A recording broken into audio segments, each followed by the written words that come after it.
Are you looking to insulate your all-metal building? I hope this video helps.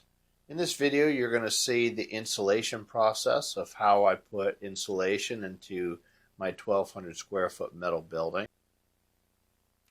I'm Sensei Stanley.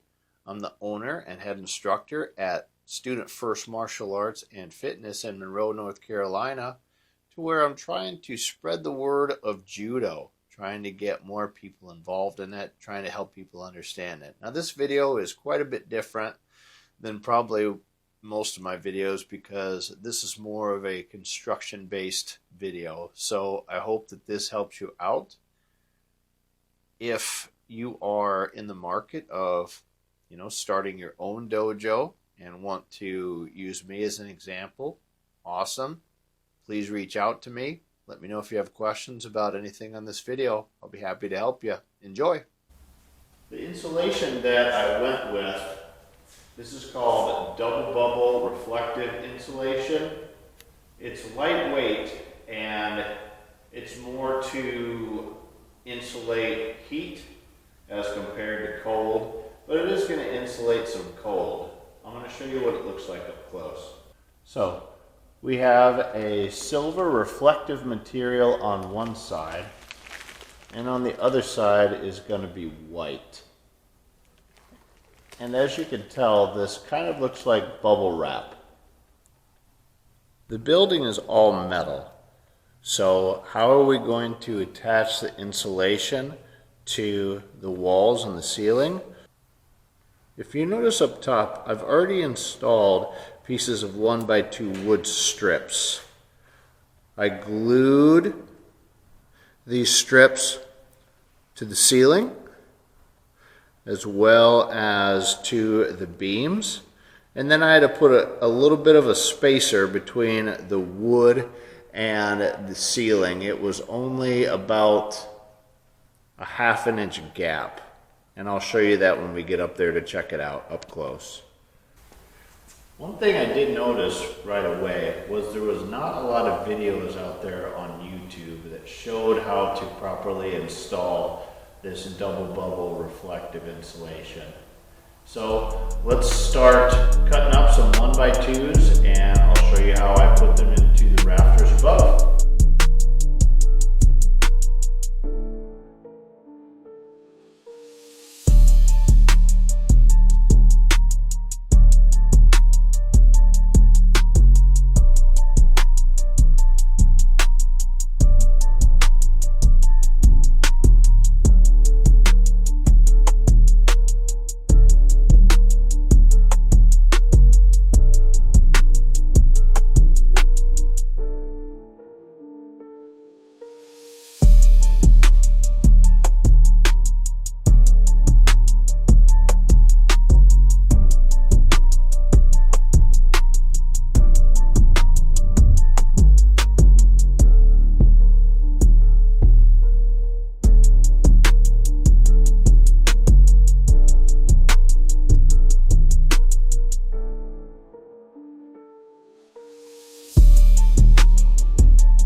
Here's a little bit of a closer look.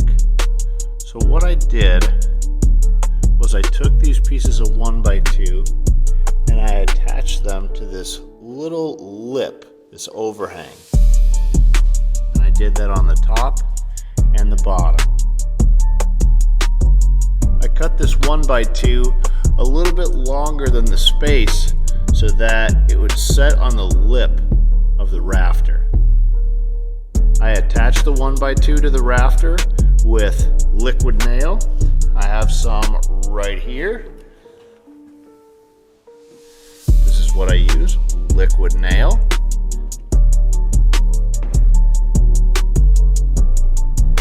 And what I also did, because if you notice, there's a little bit of a gap between the piece of wood and the metal roof. So I put a little piece of wood in there to wedge it in place so that the glue would set. But I noticed if I did not put any pressure on the wood as it set onto the metal rafter, that it did not adhere correctly. So what I did is I added a little bit of liquid nail on this side and a little bit of liquid nail on this side. Okay, I have all of the 1x2s glued to the rafters and wedged in place. That's how it turned out, not too bad.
Here is the finished product of insulating the roof here at Student First Martial Arts and Fitness in Monroe, North Carolina.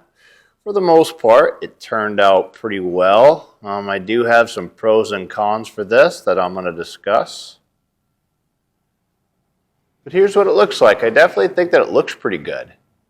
But ideally, what's the purpose is I'm trying to insulate this building so that I can make it not so dang hot in the summers here because, again, we're in North Carolina, south of Charlotte.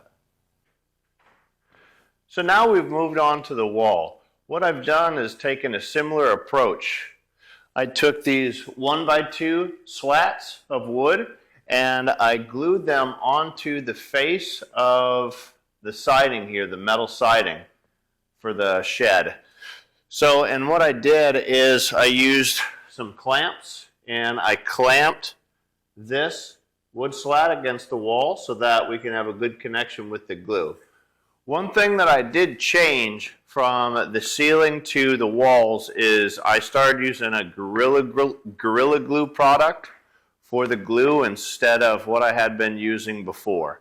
So I think that it's a little bit better of an adhesive and it sticks a little quicker. The other stuff, you kind of had to let it sit for a while before it was actually sticky. So we'll see how this turned out. Again, I think that the roof turned out decent, not great, not perfect, but again, the real test is going to be during the summer when it gets hot here in Charlotte, North Carolina. So let's check out these wood slats in a little bit more detail. So what I did here again is I took pieces of 1x2 and I glued them against the metal siding for the shed. I used some clamps to hold them in place, and we're going to just see how this ends up working out. I'm taking the remainder of this wall and I'm going to show everyone how it turns out. So if you notice there, that is for my raised floor system because again this is a dojo, a judo dojo. But I figure many people could get the insulation information for any sort of metal building that you decide to do. As you can see, I've went ahead and finished all the walls for the shed, aka the Student First Judo Dojo. Let's discuss some pros and cons for insulating my metal building, which I'm going to be using for a martial arts dojo, a judo dojo, but hopefully no matter what you're using your shed for, I hope that this insulation video helps you. So some pros and cons. The one that I want to start out with is something that I'm not going to be able to tell right away because it's winter time right now in North Carolina. So ultimately, I'm trying to keep this building cool during the hot summers here. So really, what is the whole test of this and the premise is the building going to stay cool in the summers? So that is yet to be found out. Now I am going to insulate the walls as well, but that's going to be a little bit later. I wanted to get the ceiling going first. So here's some pros. The insulation was not that expensive. I believe one roll was $250, and that was 6 foot by, I believe, 125 foot. So not bad. It's a good price, I would say, compared to some of the other stuff. It's lightweight. It's easy to fit into place. It's easy to do by yourself, easy to cut. Those are some awesome pros. Some cons I would have to say is the material kind of wrinkles when you start doing a little bit too much with it. And so it looks like a shirt that needs to be ironed in some places. So once you start moving this material, you get these little wrinkles, these crinkles in it that you could see, unfortunately. And I'm not really sure how to get those out. Maybe there's a trick to that, but I just don't know what it is. Another con would be that the material is pretty thin and it is decently, I don't know if brittle is the word, but I know whenever I was first starting out and I was unrolling it, it got caught on one of the wheels of the scaffolding and it ripped decently easily. So that was also a con. But again, it's hard to make a conclusion as of right now because again, like, I'm more concerned about the function of the insulation compared to how it looks. I mean, it is pretty cool that it is white and it does look decently good.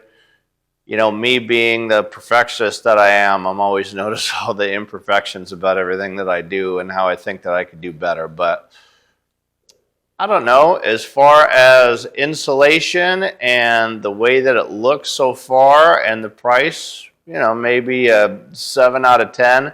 But again, the real test is going to be whenever summer hits and it's 100 outside, what is it inside the building? So I hope this helps. If you have questions on any of the insulation that I did, please reach out.